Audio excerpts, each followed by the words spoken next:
प्रणाम। मैं सार्थक रंजन, पप्पू यादव जी का पुत्र, और मैं नहीं चाहता था कि हमारी मुलाकात ऐसे हो, पर जैसे पापा कहते हैं कि समय और परिस्थिति के सामने किसी का बस नहीं चलता है, तो प्रणाम स्वीकार करिए मेरा। और मैं कल जो हुआ उसके बारे में बात करना चाह रहा हूँ। कल दो घटनाएं हुई, एक जो बिल्कुल नहीं होनी चाहिए थी और दूसरी के बारे में सोच के सुकून मिलता है। कल हम सब ने मिलके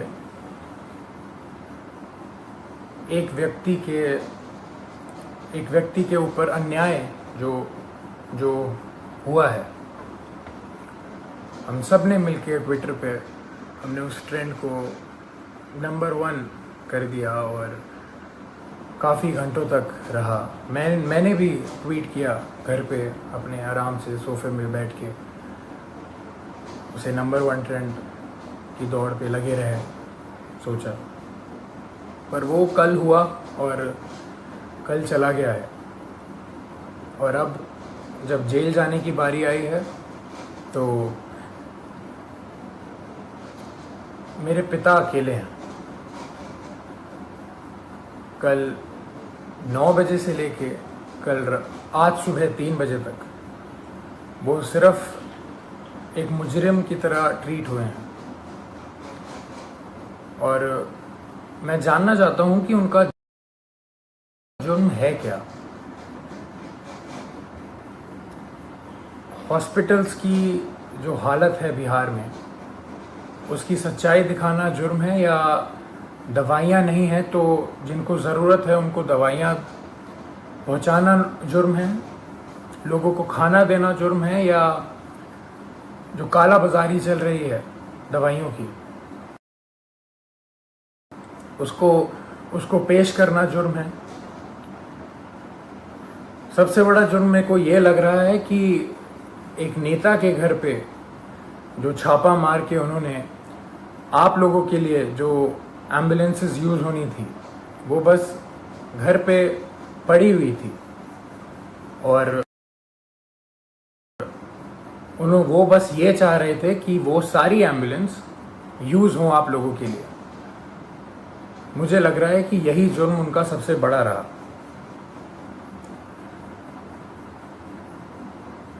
अपना परिवार छोड़ के उन्होंने बिहार के हर एक परिवार के लिए काम करना सही समझा। हर एक परिवार की एक भी पुकार अनसुनी ना जाए, उनका बस यही मकसद है। शुरुआत से मैं हर रोज बात करता था उनसे, कल के पहले तक हर रोज, और बस एक ही चीज़ पूछता था मैं उनसे कि क्या आपकी तबीयत ठीक है, क्योंकि मैं भी घर पे बैठ के आराम से आप लोगों की तरह बस देखता था कि वो उनकी वीडियोस, कि कभी वो कोविड वार्ड में जा रहे हैं, पेशेंट्स के बीच में जा रहे हैं, मुर्दा घर जा रहे हैं, या भीड़ के बीच में खाना दे रहे हैं, या कोई माँ उनसे गले लग के अपने बेटी या बेटे के लिए रो रही हैं। तो मुझे भी यही लगता था, या तो कभी किसी मुर्दा के साइड में खड़े हैं मुर्दा घर जाके, तो वो देख के मेरे को बस यही लगता था कि दूसरी बॉडी मेरे पिता की भी हो सकती है इस महामारी के कारण। और हमेशा जब भी मैं उनसे पूछता था कि पापा मास्क पहन रहे हैं या आप सैनिटाइज कर रहे हैं या कुछ ध्यान रख रहे हैं, तो वो कहते थे कि मुझे कुछ नहीं हो सकता, क्योंकि मेरे साथ पूरा बिहार है, उनका स्नेह है, उनकी दुआ है। और वो आज अकेले बीरपुर में पूरी रात नहीं सोए हैं, और अकेले हैं, और जहां उन्हें रखा गया है वो बिल्डिंग किसी भी वक्त टूटने के दम पे है। और जब ऐसा व्यक्ति इतना काम करके, इतनी सच्चाई से काम करके अकेला पड़ जाए तो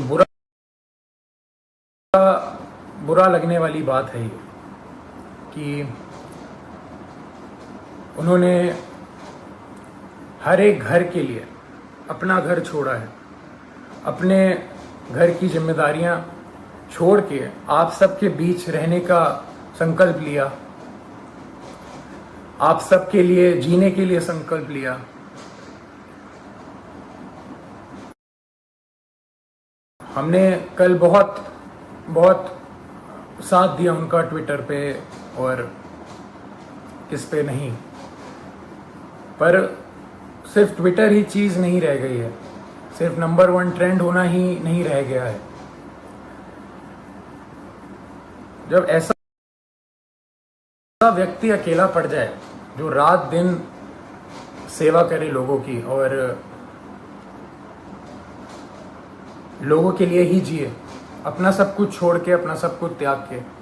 हम लोगों ने बोलते थे आ जाइए, आप वापस आ जाइए, ठीक नहीं है, रिस्की है, सही नहीं रहेगा, मगर उनका एक ही कहना था हमेशा कि बिहार के लोगों को मेरी ज़रूरत है और मैं बस वही कर रहा हूँ। अपने बारे में, अपनी जान के बारे में बिल्कुल ना सोचते हुए वो बस आप लोगों के लिए काम रात दिन करते रहे।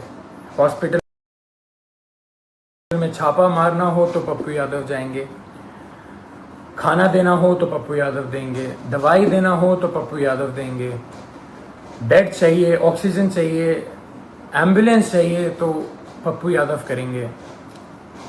अभी हमारे बीच पप्पू यादव कौन बनेगा? कहां से लाएंगे हम दूसरा? हम उन्हें अकेला इस टाइम पे नहीं छोड़ सकते। मैं बेटा हूं इसलिए ये सारी बातें कर रहा हूं, नहीं। अगर मैं सिर्फ एक बेटे की तरह सोचता तो शायद मैं उनको ज़बरदस्ती बहुत पहले घर बुला चुका होता, पर मैं एक नागरिक की तरह सोचूं तो बहुत बुरा लग रहा है। जो आदमी रात दिन एक करके सिर्फ दूसरों के लिए जिए और उसके साथ ऐसा अन्याय हो, ये बिल्कुल मंजूर नहीं है, ना हम लोगों को मंजूर करना चाहिए। मैं पहली बार आया हूँ आप सबके सामने और ये बिल्कुल भी एक्सेप्ट करने वाली चीज़ नहीं है जो हुआ है मेरे पिता के साथ। कल से हुए जा रहा है और अभी भी हो रहा है। बाढ़ का पानी हो, बाढ़ के पानी में चलना हो, या इस महामारी के टाइम पे हॉस्पिटल जाना हो, या भीड़ में जाना हो, या मुर्दा घर जाना हो, तो सिर्फ पप्पू यादव ही जाएगा। और जेल जाना हो तो सिर्फ मेरे पिता पप्पू यादव ही जाएंगे। ऐसा क्यों? ऐसा मैं समझ नहीं रहा हूं, ऐसा हो क्यों रहा है? ऐसा होता क्यों है? हमेशा एक आदमी जब दूसरों के लिए जिए जा रहा है 24 घंटे, तो जब उसको जरूरत पड़ती है तो वो हमेशा अकेला कैसे पड़ जाता है? हमेशा उसकी आंखों में आंसू रहते हैं हर एक काम करने के बाद। हम अकेले पड़ जाते हैं, उसका पूरा परिवार अकेले पड़ जाता है। हम क्यों अकेले रह जाते हैं जब वो व्यक्ति रात दिन बस दूसरों के लिए जीता है? तो दूसरे क्यों नहीं खड़े हो सकते उसके लिए? क्यों नहीं आवाज निकाल सकते? क्यों नहीं हम, अगर एक पप्पू यादव बिहार के लिए इतना कर सकता है तो सोचिए 2 पप्पू यादव या 10 पप्पू यादव या 1 लाख पप्पू यादव कितना करेंगे। मैं कहूंगा मेरे पिता का नाम सिर्फ एक नाम नहीं है, वो सिर्फ एक व्यक्ति नहीं है, वो एक जुनून है। वो जुनून हर एक के अंदर रहता है। मेरे अंदर भी है, मेरी बहन के अंदर भी है, मेरे भाई के अंदर भी है, और आप सबके अंदर।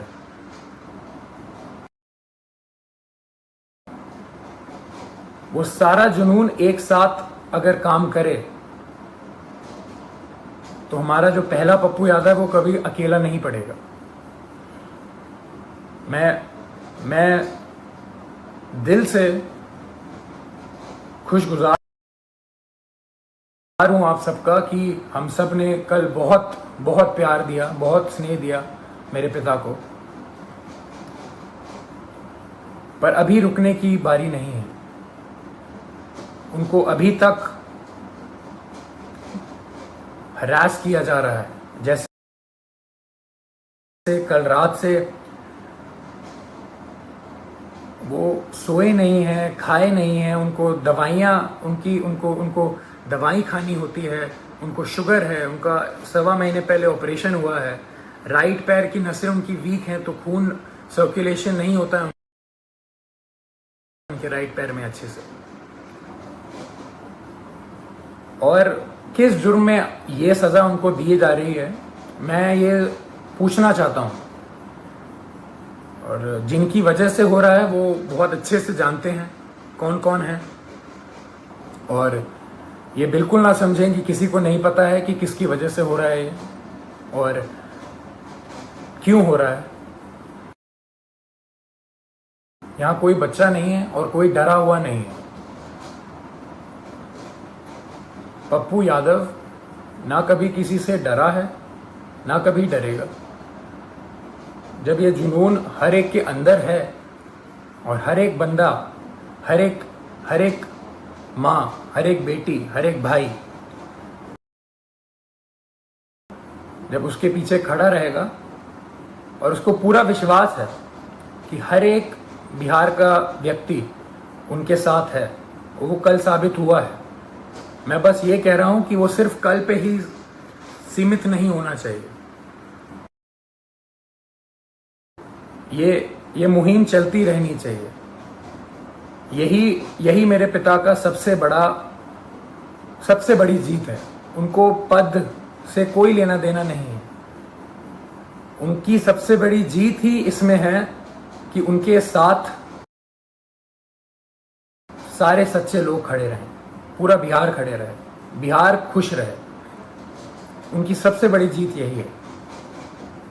तो जब हम सब में ये जुनून है तो हम सब मिलके इस मुहिम को, इस भ्रष्टाचार के खिलाफ जो हमने मुहिम छेड़ी है, जो ये भ्रष्टाचार मेरे पिता के खिलाफ हो रहा है, जिस जुर्म में जो कोई नहीं बता सकता, जो कोई बता ही नहीं सकता कि जुर्म है क्या। मैं चाहूंगा हम सब एक साथ मिलके इस भ्रष्टाचार के खिलाफ जो मुहिम मेरे पिता ने छेड़ी है, लाखों की कतार में हम एक सब मिलके इसके खिलाफ आवाज उठाएं और मेरे पिता को जो जीत हमेशा देखी है उन्होंने बिहार के लिए, वो रास्ता, वो राह, वो पथ पे हम सबको चलते रहना है। इसी में उनकी सबसे बड़ी खुशी और सबसे बड़ी जीत है।